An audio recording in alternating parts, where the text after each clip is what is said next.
Hey guys, this is Mary Jane once again, and today we are going to talk about IELTS listening and what is it about. So we're going to make this into a two-part video, so let's start.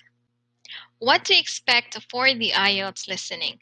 The listening part of the IELTS is much important as the other sections.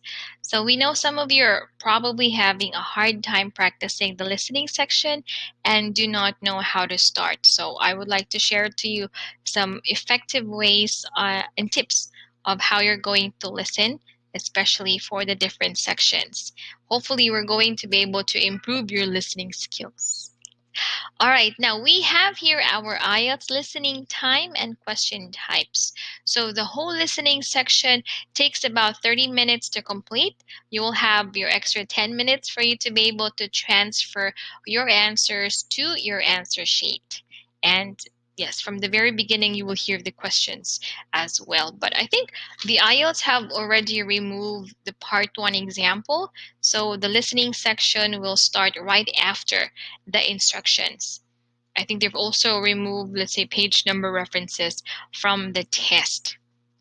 All right, moving on. Now, let us have the listening parts. So the listening parts consists of 4 different sections.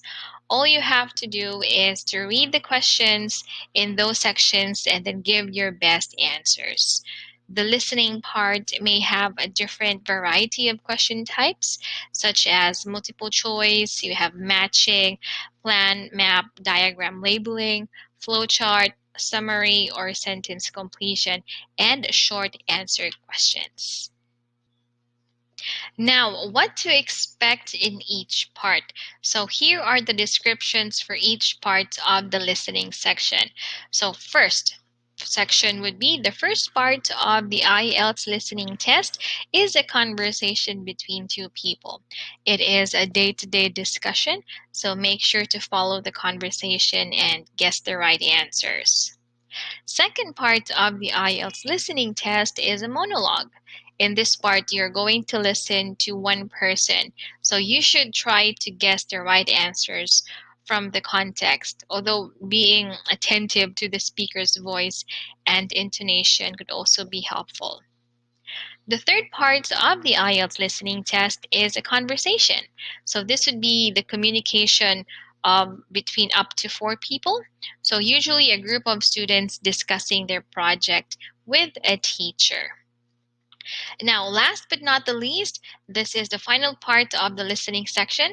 So there will be a lecture on an academic subject. Keep in mind that there might be some specific terminologies in the academic context. And each of, let's say, the conversations or monologues are played once. So please make sure that you're going to listen to them attentively. And it would also help if you're going to keep in mind that the voices will also vary a lot and they have very different, let's say, native accents. Oh, and one last thing, make sure to write your answers on the question paper while you are in the process of listening. That way you will not miss out any answers also. Now, in our next video, we're going to know how we can improve our listening skills. Thank you.